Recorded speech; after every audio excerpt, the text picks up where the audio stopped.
begin the second part of our program. First of all, with the singing of the Crimean, Ukrainian, and Canadian anthems, and I would ask our soloist to come forward.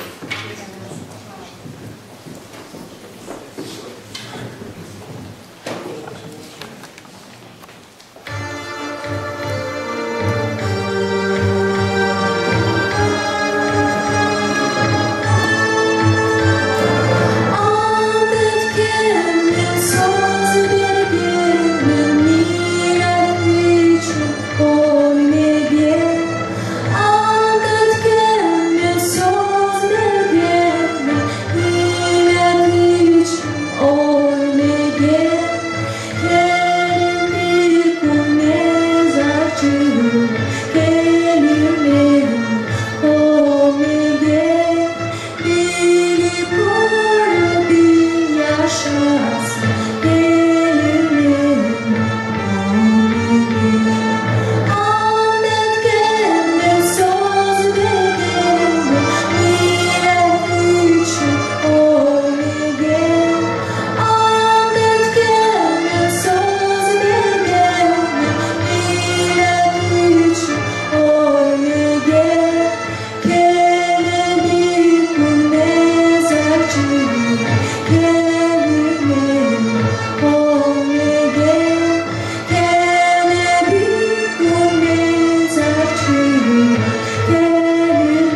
of our program follows what has already been stated to me by one person, a magnificent service. Hopefully the program that we will now present will at least match some of that. At the beginning, I have to explain, or at least share with you, the reason that our honored guest is not here. He not only, of course, is facing difficulties in his own homeland, in that he has been barred to return to Crimea, but he is facing the challenges of invitations by countries, by leaders, and one such event is to take place this coming Tuesday, which has taken Mustafa Djemilev to Warsaw, Poland. In Poland, he will receive the first Solidarity Prize awarded by the government of Poland, together with 1 million euros. The 1 million euros will be used very wisely, a small portion for the recipient himself, in acknowledgement of both his service and his recognition, but the other will be devoted to projects of significance in the area of liberty and freedom and democracy. And it's for that reason that Mr. Mustafa Djemilev, who is of course in his 70s, was not able to fly in and fly out basically the same day to return to Warsaw. Those of us who were in part responsible for the organization, we understand this commitment, which, by the way, will be attended by all European leaders, including the President of the United States, Mr. Obama. And the significance of that event cannot be understated. The minute that the government of Poland, through the Prime Minister of Poland, announced this award, the first reaction was from Vladimir Putin and his government that this was an affront. Of course, the reaction from the Crimean Tatars and the Ukrainians and the rest of Europe was, this is an honor. It's an honor for a man who deserves it, as a symbol not only of his people, but of the kind of battle that a person who spent 300 days on a hunger strike, and the only reason that he survived was because of the forced feeding. It is an honor that such a man is recognized, and in fact that governments such as the government of Poland, which should be in fact commended for their initiative, is awarding this individual. And so he will be here with us, and he will be briefly introduced by the magic of video cameras, and I will call upon Borys Wrzesnewskyj to introduce him. But before I do that, let me bring down the level of this gathering just one slight degree. First of all, we are indebted to the Reverend Sterling for making available this magnificent church, this magnificent facility, to commemorate this event in the history of the world.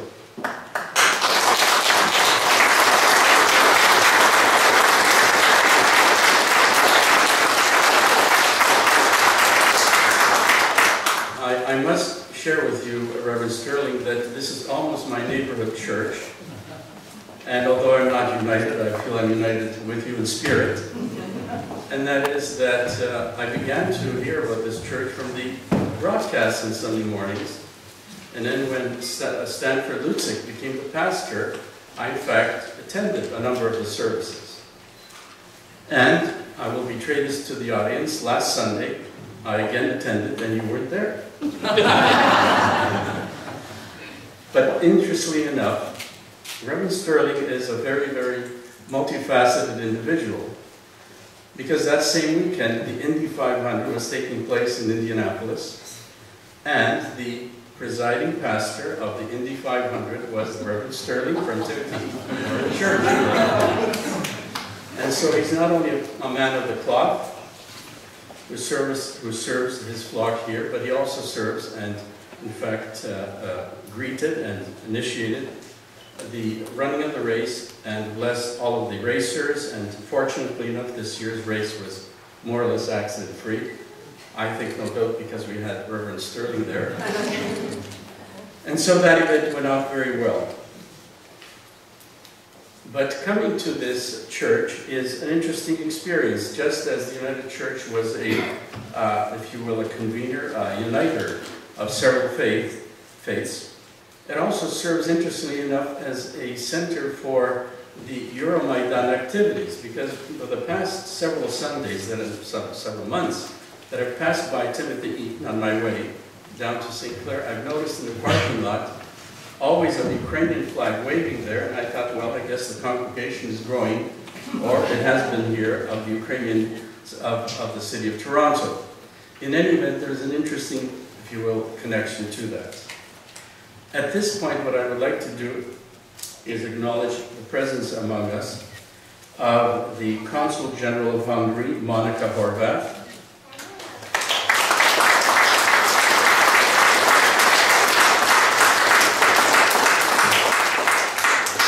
the Vice Consul of the Republic of Turkey, Mr.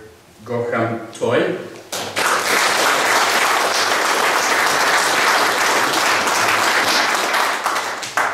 the President of the Toronto Tatar community, Ali Khalil,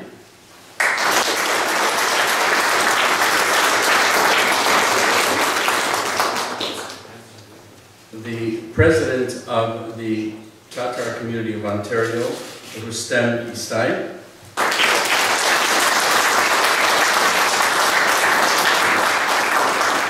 and finally someone who managed to breach the border between Crimea and Ukraine, Mr. Shevket Gafano, who is a guest who has just arrived from Crimea and has joined us here today.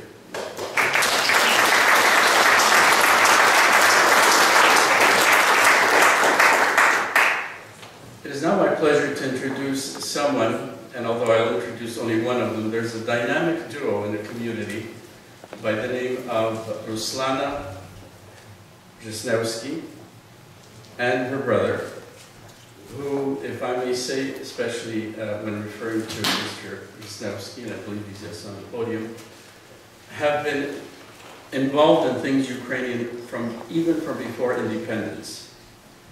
They were always present there, just before independence, at independence, during the Orange Revolution, during the Maidan Revolution, and of course, most recently, in the events that have transpired since then.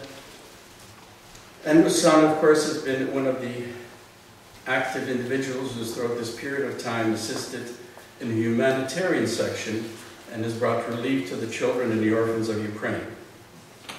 And it is, of course, their family, and especially Borys Wrzesnewskyj, who are the sponsors of the Ukrainian and Russian versions of the book, which will be presented later.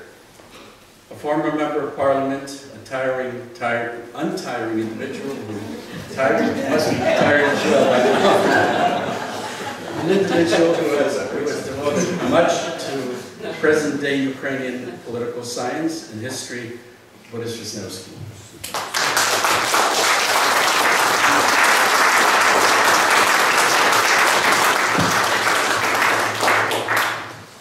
Thank you, Ihor.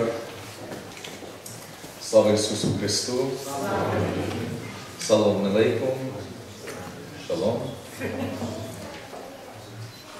Преосвященні владики, всечесніші отці, Reverend Dr. Sterling, our host today, Imam Habib Ali, the Ukrainian Canadian community, most importantly, the Crimean Tatar Canadian community, ladies and gentlemen. An intimate relationship with Crimea began for me with my wife. You see, her family is from Crimea. And when we met, we began spending parts of our summers in Crimea. Then we would bring our children in the summers to Crimea so that they would get to know their Crimean cousins, their aunts and uncles, their grandmother, their great-grandmother. And our typical Crimean day would begin with sunrise. Everyone would be asleep, and I'd go for a jog in the Crimean hills.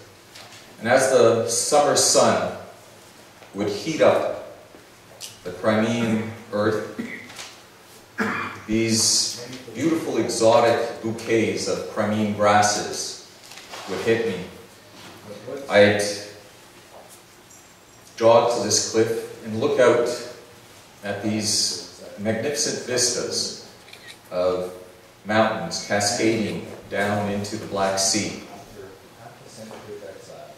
We'd spend our days with the kids on the beach, and in the evenings, we'd either go to grandmother's or great-grandmother's. A table would be set up under the fruit trees, laden with fruits, vegetables, savory Crimean Tatar dishes. And as the afternoon and evenings would wear on, family members would come and go, friends would stop by, and sometimes in the distance, as the sun would set, we'd hear the hauntingly melodic sound of the evening call to prayer in Crimean Tatar mosques.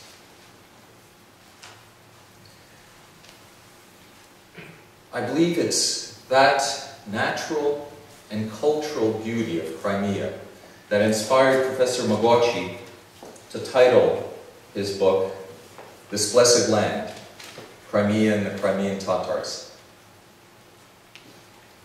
However, the book could have just as easily been titled, This Land of Tears, Crimea and the Crimean Tatars. Because there's another reality, a dark reality, that one would encounter in Crimea. Often speaking with Russian Crimeans, many of them elderly, retired officers of the Soviet Red Army, or their children or grandchildren, you'd hear denigrating remarks about Crimean Tatars. Or worse, often you'd hear comments. They should all be sent back to Central Asia, to Uzbekistan, where they belong.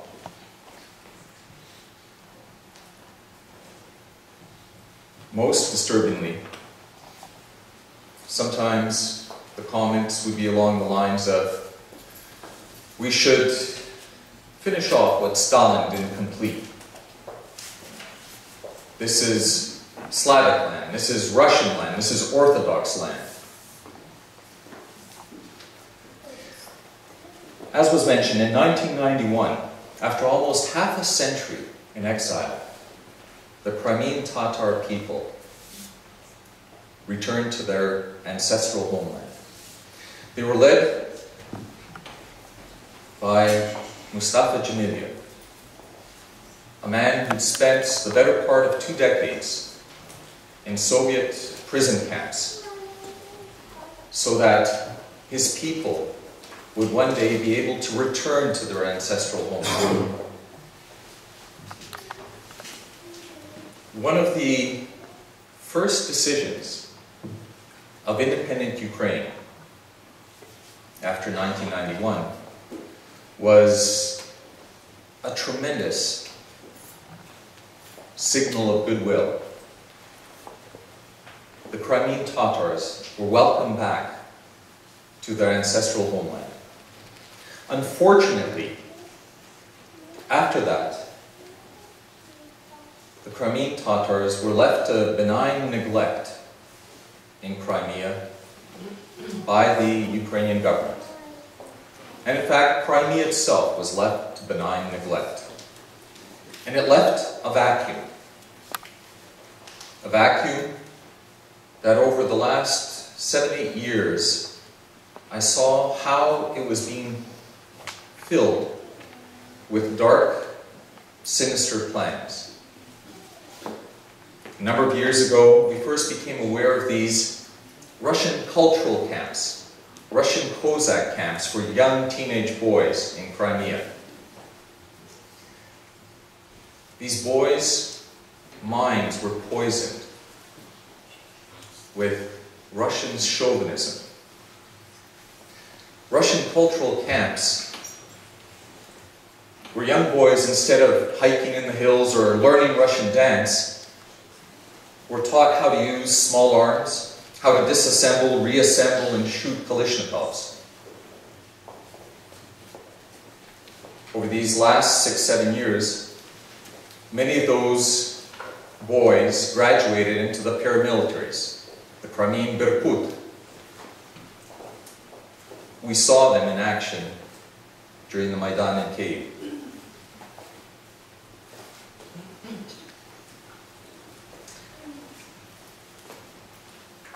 Then, I think it was either 4 or 5 years ago, we started seeing billboards with the same imagery appearing on all of Crimea's highways, and then along secondary roads. And all of them were of a young man, 16, 17 years of age, blonde, blue-eyed, in military fatigues, with a Kalashnikov. There was one word in Russian, unity. And the backdrop was a huge stylized Russian imperial eagle, talons raised in attack mode.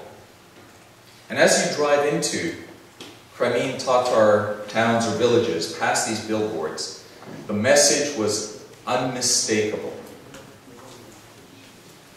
This land would unite with the neo-imperialistic Russia through the force of arms.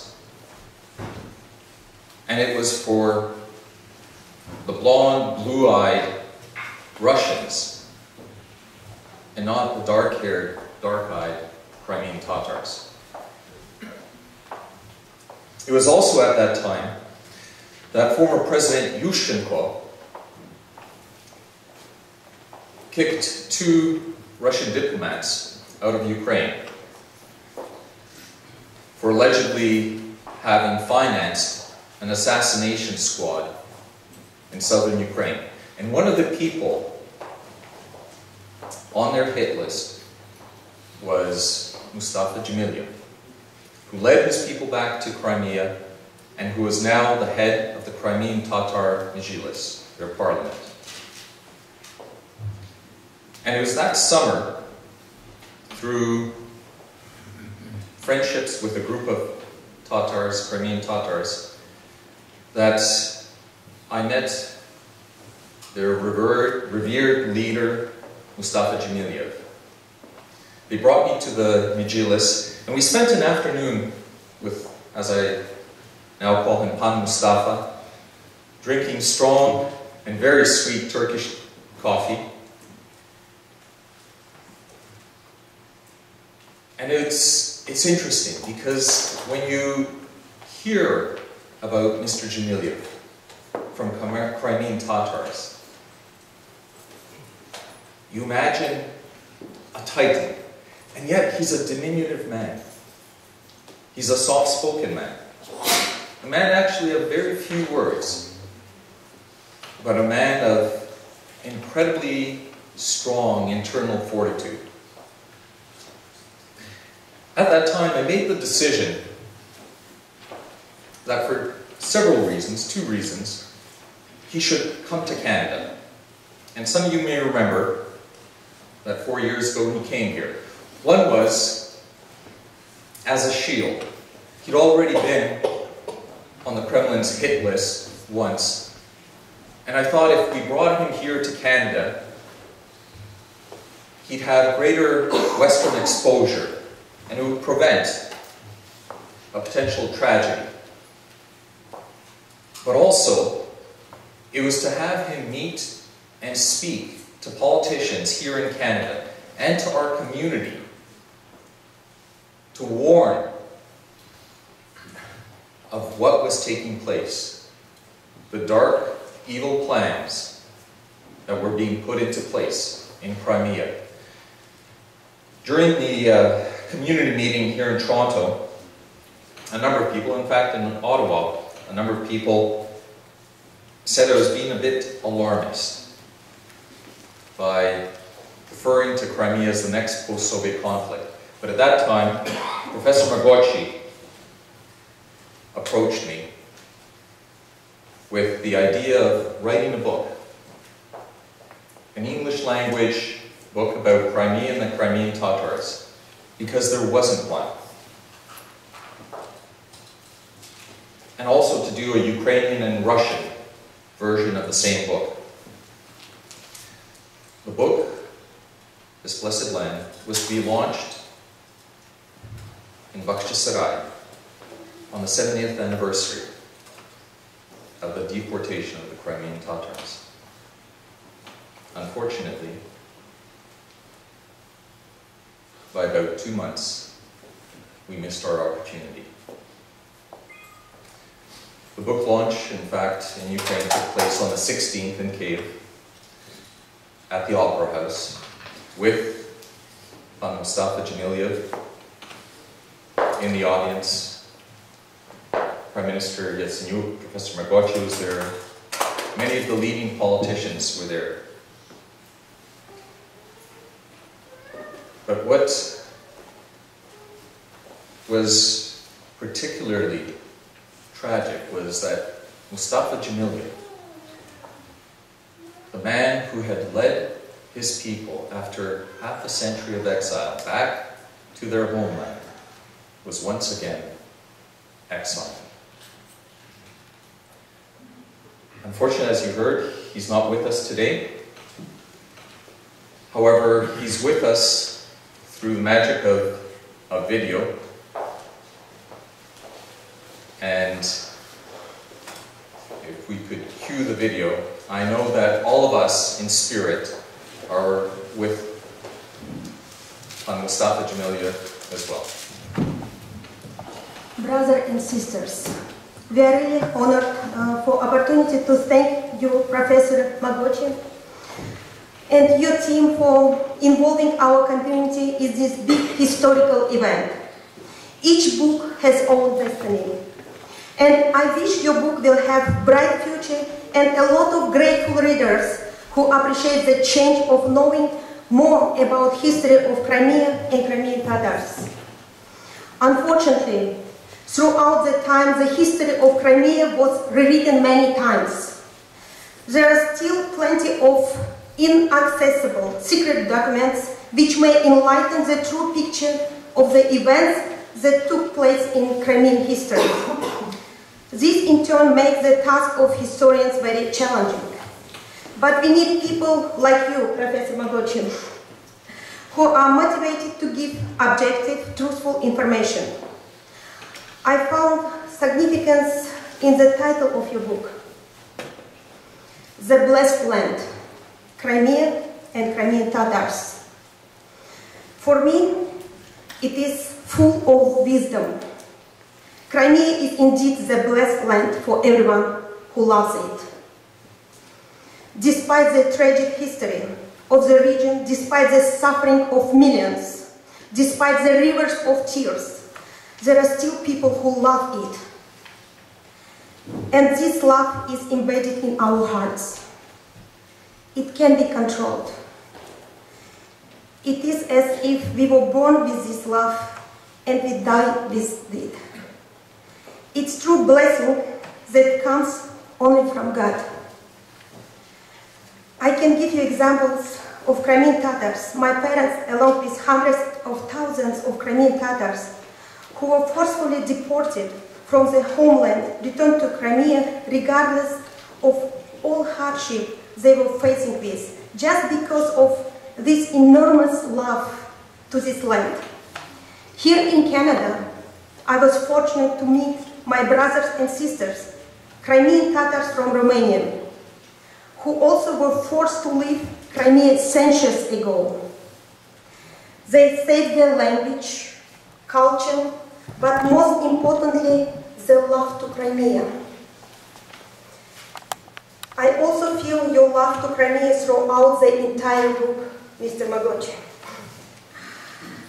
And the main reward of your book is the magic seeds of love to this blessed land that can be planted and grown in each heart by reading your books.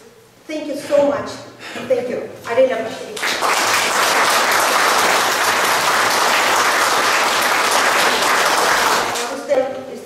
He is the president of our Crimean Tatar community.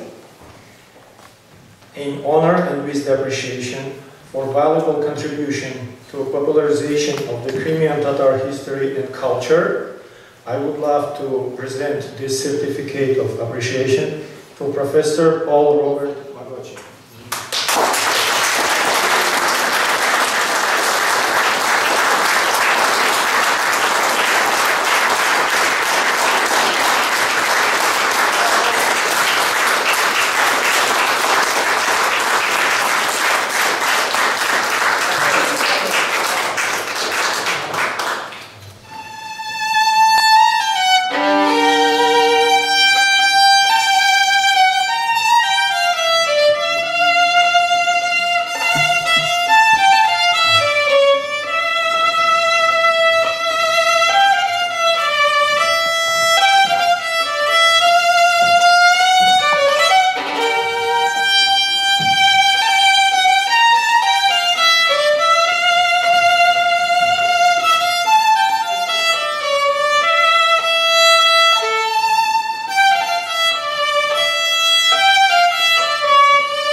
introduced my friend Magocsi, I don't think I've ever done a proper job. I've always taken a part here, a part there.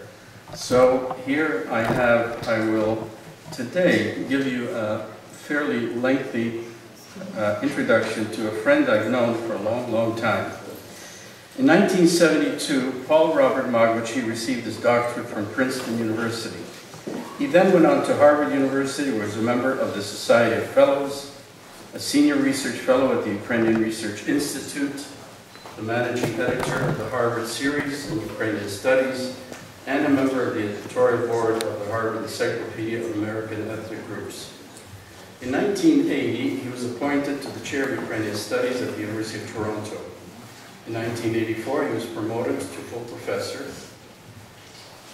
His first decade at the University of Toronto was highlighted by the publication of a historical atlas of Ukraine, a book-length history guide of the study of Western Ukrainian region of Galicia, and the first comprehensive study on the life of the 20th century Ukraine's leading church and cultural figure Metropolitan Andrei Sheptytsky. In the 1990s, Professor Magocsi published 3 major works.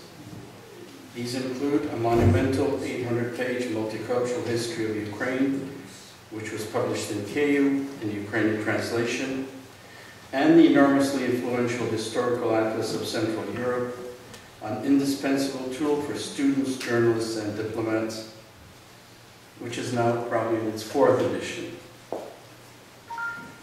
He also conceived and served as the editor-in-chief of the Encyclopedia of Canada's Peoples. His work has been recognized through numerous grants and awards. He was served as advisor to the Vatican, as visiting professor of Hebrew University at Jerusalem, director of the Multicultural Society of Ontario, and in 1996 he was appointed a fellow of the Academy of Humanities and Social Sciences of the Royal Society of Canada.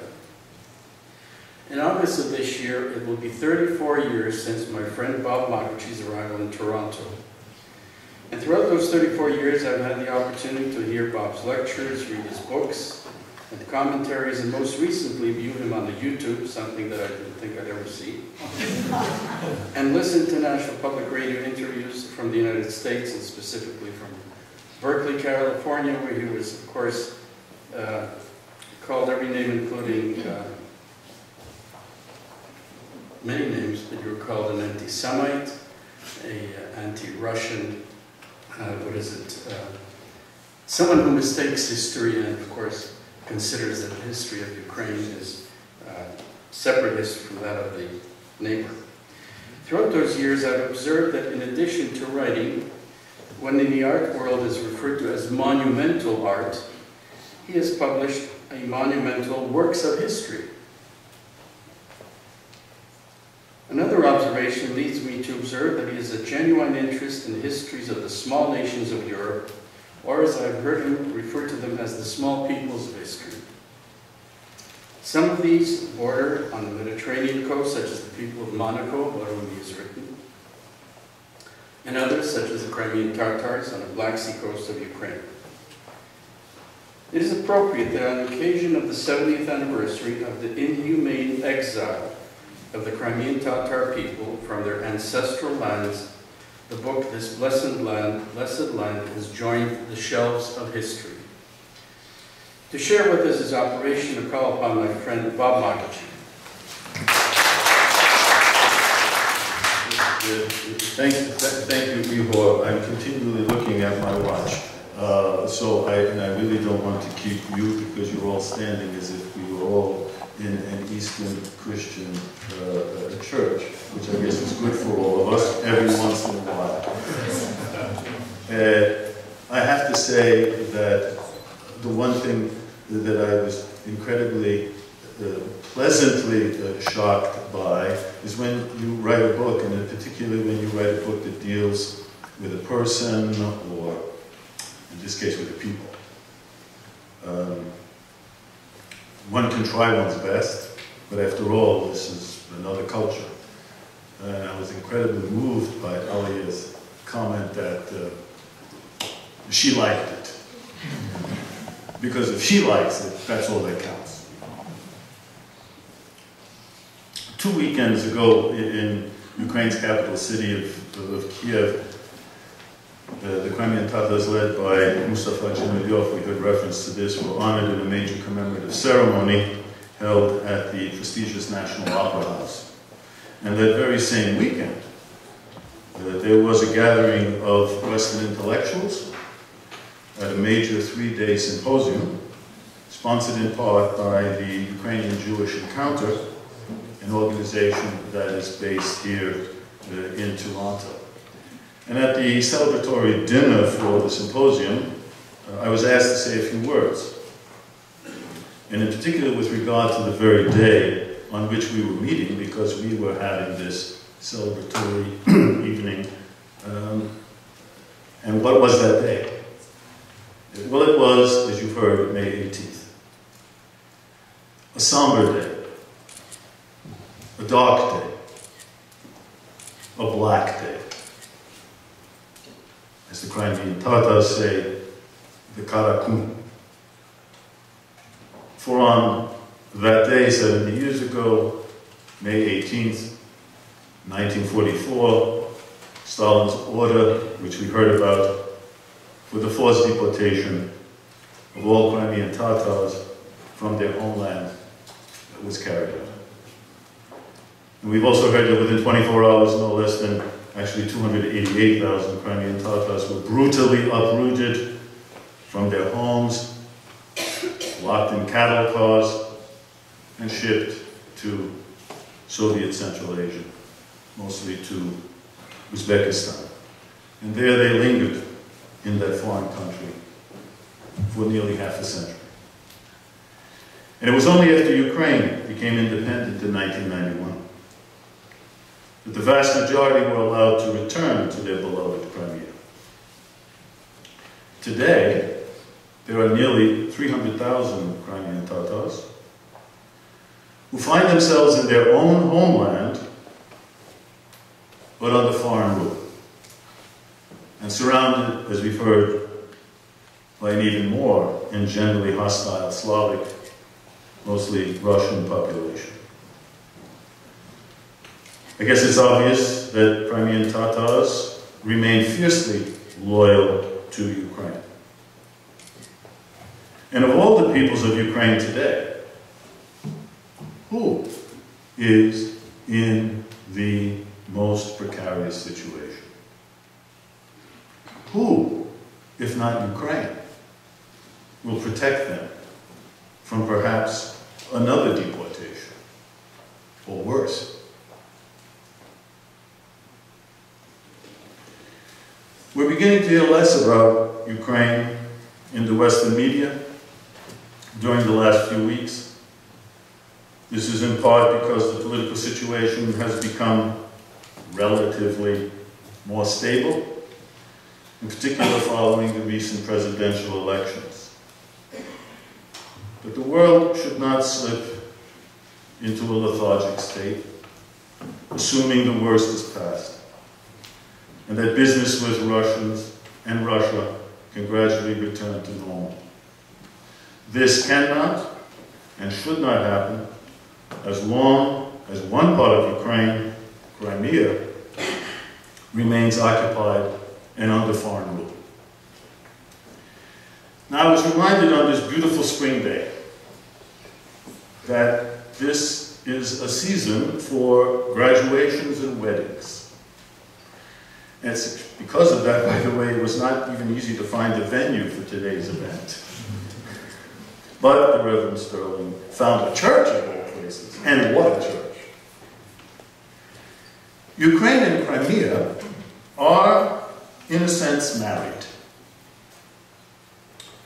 They are, at the very least, a geographic unit that the Creator wedded hundreds of years, or thousands, hundreds of thousands of years ago. And so, may I therefore end by paraphrasing what many clergy are saying during this wedding season, and which certainly applies to Ukraine and Crimea. What the Creator of nature has put together let no man, however great or small in stature, rent asunder.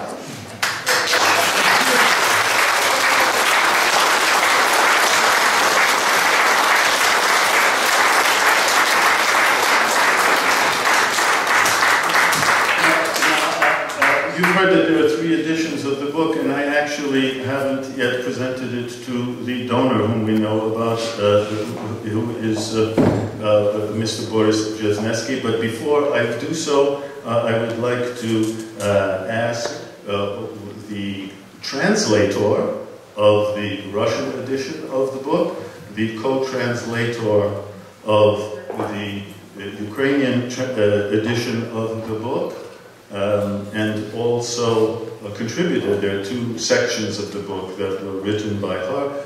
This is Miss Nadia Kushko, who is a translator and editor at the Chair of Ukrainian Studies, and we are asking her to read a poem by one of Ukraine's greatest poets, or in this case, poetesses, Lesya Ukrainka. So I will ask Nadia to come and read that poem, and after which we will immediately present our gifts to the donor. Nadia, please.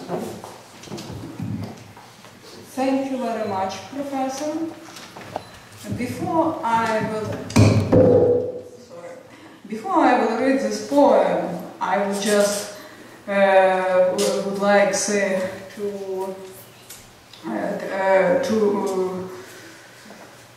say a couple of words as a context. In order to prove that Crimea is not purely Russian land, we should start not from Lesya Ukrainka, but actually from Iliad by Homer of the 13th century before Common Era, 3,000 years ago, who mentioned Crimea as under the name of Cimmeria, as that was the name of this peninsula at the time. But since it's a common event of Crimean Tatars and Ukrainians, so I think it's appropriate to read a sonnet of a Ukrainian classic, to my mind the greatest genius of Ukrainian poetry, Lesya Ukrainka. Of all Ukrainian poets, probably her, because of her health problems, she spent the most time in Crimea. So this I am reading a sonnet which was written in Crimea in 1891. Бахчисарай, мов зачарований, стоїть Бахчисарай. Шле місяць з неба промені золотисті, блищать, мов срібні, білі стіни в місті. Спить ціле місто, мов заклятий край. Скрізь мінарети й дерева сріблисті, мов стережуть сей тихий сонний рай. У темряві та в винограднім листі таємно плеще тихий водограй. Повітря дише чарівним спокоєм, над сонним містом, легкокрилим роєм витають красні мрії, давні сни. і верховіттям тонкі тополі кивають стиха, шепотять поволі. Про часи давні згадують вони.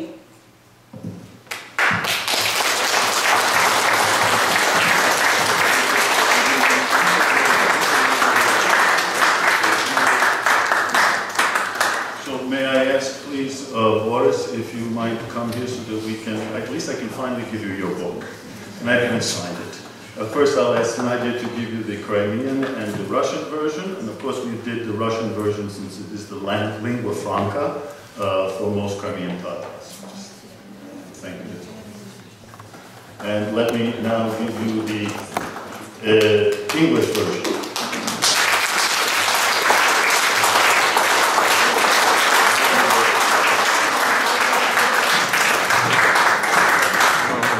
Unlike 4 years ago, when virtually no one knew who Mustafa Dzhemilev was, outside of the circles of former Soviet political prisoners and people who had an interest in Soviet history and the resistance to the Soviet Union. Today, in Western political circles, leaders, they all know who Mustafa Dzhemilev is. And in fact, he's being feted and awarded in various parts of the world. He's receiving Poland's first Human Rights Award, the Solidarity Award, on Tuesday. And on Monday, there's a whole series of meetings with Western leaders that are congregating in Warsaw that will be there for that award ceremony. And it was announced on May 21st. So we're in this situation where 4 years ago it was easy to bring him over and to spend time with the community, Mr. Dzhemilev. Today, it's very difficult to schedule with him.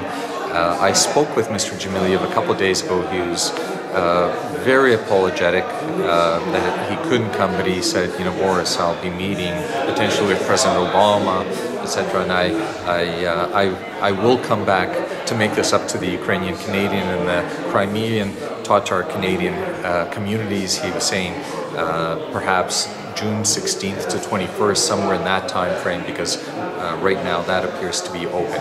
But as I said, he's with us not just by video, but in spirit. And I have to say, I was because this video arrived late last night, and unfortunately I couldn't get the sound on it when it arrived. So I was listening to his greeting. And Pane Mustafa, as you said in your greeting, in the not too distant future, we'll be drinking Tatar coffee in Bakhchisarai once again. That very sweet Tatar coffee. And I can't wait for that day when it arrives. Well, the situation is getting worse and worse. Putin is like a spider that spins its web. I described some of it in my remarks. I'll give two examples, one from the past and what's currently taking place. A lady walked up and asked me about these billboards, these hundreds of billboards that appeared 4 or 5 years ago in Crimea. And I should have mentioned it, and it slipped my mind. But at that time, I was curious, like, who is paying for these billboards? Very threatening billboards towards the Crimean Tatar community and to Ukraine's sovereignty and territorial integrity. And I found out it was a group called Ruski Единство, who no one heard about at that time in Crimea, and it was led by a guy by the name of Aksionov, a transplanted Russian Moldovan from Transnistria who supposedly had all sorts of connections in the criminal world. And when you talk to people in Crimea from the Russian Crimean community, nobody really knew who this guy was. Some people heard he was from the, one of the Crimean criminal gangs, a recent arrival. Well, 4 years on, we now know Wrzesnewskyj. He's now the governor of Crimea, who took over Crimea with his group in the Crimean parliament, who took over at the point of Kalashnikovs. These billboards went up 4 years ago when no one knew who this guy was. Who was financing this? And the example, you know, every once in a while things break the surface. The example of those 2 Russian diplomats that were expelled for allegedly financing assassination teams. And one of the people, Panjamilyev, was on the list. So we see what a web Putin has been spinning in Crimea over the last 5, 6, 7, perhaps 10 years. Currently what we know is that hundreds of Crimean Tatars have had their homes searched by the FSB, Russian intelligence. Mosques are being searched. What was interesting, the very day that Putin in the Kremlin was saying that he was guaranteeing Crimean Tatar linguistic rights, political rights, a human rights activist, a Crimean Tatar, was picked up, arrested, and a few days later, his dead body was found with signs of torture. And the symbol of Crimean Tatar resistance to the Soviet policy of ethnic cleansing under Stalin, Mustafa Jamilyev, a man who spent 2 decades, almost 2 decades in Soviet prison camps for peacefully protesting so that his people would have the right of return to their ancestral homeland. This man is now, once again, prevented from returning to Crimea. It's clear what the plans are for the Crimean Tatars. Just this last week, another example. Their representative from the Crimean Tatar Majlis in Crimea's parliament was removed and replaced by a person anointed by Putin. And you see this over and over again in occupied territories, whether it's Ossetia or in Chechnya. Kadyrov, appointed by Putin, and we know what sort of men these are and what they're willing to do. That's why so many Crimean Tatars are in such angst. They know where this is heading.